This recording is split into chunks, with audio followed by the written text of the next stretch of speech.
Alors l'exercice ici, c'est un autre exercice de résistance mixte. Pourquoi on appelle résistance mixte? Parce que ça mélange des résistances parallèles et des résistances en série.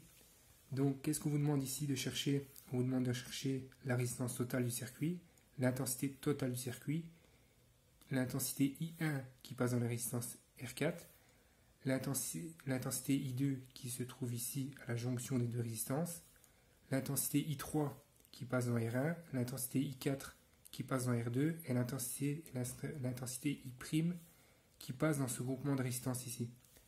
Donc on va commencer déjà par réduire tout ça en une seule résistance pour trouver son intensité totale. Donc on commence, vous faites R1 fois R2, donc R1 plus R2, donc ce qui fait 10 fois 15, 10 plus 15, ok, ce qui donne 150 sur 25, ce qui va vous donner une résistance de 6 ohms. Donc là, c'est comme si vous remplaciez ça par une résistance de 6 ohms. Après, vous avez ces trois résistances là, vous devez trouver une seule résistance. Mais comme c'est trois les mêmes, on fait 18 divisé en 3, ce qui vous donne 6 ohms. Après, vous n'avez plus qu'à additionner les deux résistances ici pour en faire une seule. Mais vous faites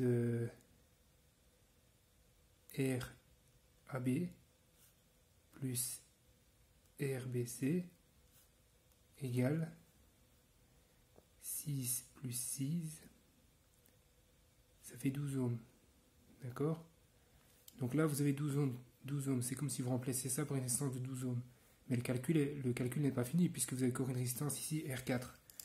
Donc vous faites 12 fois 4, 12 plus 4. C'est le même procédé que R1 fois R2, R1 plus R2. Donc à ce moment-là, ça donne résistance équivalente 1 fois R4, résistance équivalente 1 plus R4. Donc ce qui vous donne 12 fois 4, donc plus 12 plus 4, ce qui donne 48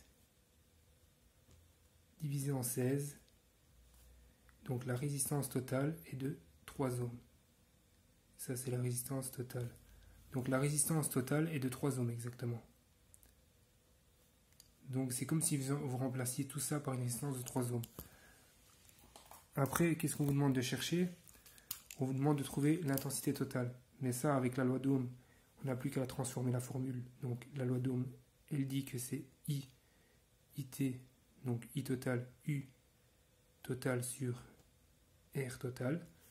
Donc ce qui fait 180 volts divisé en 3. Ce qui vous donne 60 ampères. Donc en tout, l'intensité totale qui passe dans tout le circuit est égale à 60 ampères. Ok? Après, une fois que vous avez fait ça, qu'est-ce qu'on vous demande de chercher? On vous demande de chercher I1. Donc l'intensité qui est ici. Comme vous savez que vous avez 180 volts entre là et là, vous avez 180 volts entre là et là aussi. Mais vous n'avez plus qu'à faire la transformation de la loi d'Ohm. Donc vous faites I1. Donc I1, ouais. Donc c'est le U total sur R4. Ce qui fait 180 divisé sur 4. Ce qui vous donne 45 ampères. Donc en tout, ici, c'est comme si vous aviez ici 45 ampères ici. Donc I1, 45 ampères. Après, qu'est-ce qu'on vous demande? On vous demande de trouver I2, l'intensité qui est ici. Désolé si je tremble un peu, mais c'est parce que c'est pas évident de filmer et d'écrire en même temps. Donc à ce moment-là, vous faites I2. I2. Ok. Vous faites I total. Moins I1.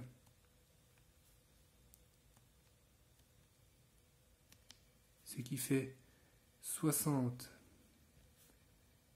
moins 45, vous avez 15 ampères. Ok, donc là vous avez 15 ampères en I2. 15 ampères. Après, on vous demande de trouver I3, I4. Mais pour ça, vous devez trouver la tension entre U et B. Donc, vous faites I3 par exemple. Pardon, vous devez trouver premier UAB. Vous faites RAB fois I2. Ce qui donne RAB, vous avez une résistance. Donc RAB, c'est ces résistances-ci. C'est quand on a trouvé les résistances équivalentes à ces deux-là. Donc ça fait 6 ohms. Ok, 6 ohms fois 15. Ça fait 90 volts. C'est comme si ici vous aviez 90 volts. À partir de là, on peut trouver l'intensité I3 et l'intensité I4. On refait la même chose. I3, c'est UAB, ok, sur R1. Donc ce qui fait 90 volts sur 10 ohms. C'est comme si vous aviez 9 ampères qui passent ici. Là, vous avez 9 ampères qui passent. Et puis pour I4, vous faites pareil. I4, UAB sur R2. Ce qui fait 90 volts divisé sur 15 ohms. Ce qui vous donne exactement 6 ampères. C'est comme si là vous avez 6 ampères qui passent et 9 ampères. Après, pour retrouver les 15 ampères qui sont ici, et vous n'avez plus qu'à additionner 6 ampères plus 9 ampères, ce qui vous donne exactement 15 ampères. Ok, donc là, vous retrouvez bien les 15 ampères qui sont là, en additionnant c'est l'intensité qui est ici, l'intensité qui est là, 15 ampères. Après, on vous demande de trouver la tension qui est entre B et C. Et bien, la tension entre B et C, vous faites U, BC égale RBC. RBC, donc fois I2. Ce qui vous donne 6 ohms. C'était une résistance de 6 ohms, c'est comme si on avait remplacé ça par une résistance de 6 ohms. 6 ohms fois 15, ce qui vous donne 90 volts. Ok. Donc là, vous avez 90 volts aussi qui est là. Après, on vous demande de trouver I'. Mais pour trouver I', je commence à avoir plus de place. I', vous faites UBC. Ok. Sur R3. Donc UBC sur R3, ça donne 90 volts sur 18 ohms. Sur une résistance de 18 ohms. Ce qui va vous donner exactement 5 ampères. Donc par résistance ici, vous avez 5 ampères ici, 5 ampères ici, 5 ampères ici. Logique parce que 5 plus 5 fois 3, ça vous donne les 15 ampères qui sont ici. Ok. Après, pour vérifier tout ça, pour voir si c'est juste, mais vous faites donc l'intensité totale par exemple, pour trouver l'intensité totale. Ok, vous savez que c'est U total sur R total. Donc c'est 180 volts sur 3 ohms. Ce qui va vous donner 60 ampères.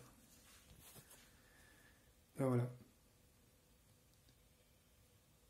Maintenant, il y a moyen de faire ça beaucoup plus rapidement. C'est parce que moi, j'ai pris mon temps de bien tout détailler pour que vous compreniez. Donc ça, c'était un calcul de résistance mixte.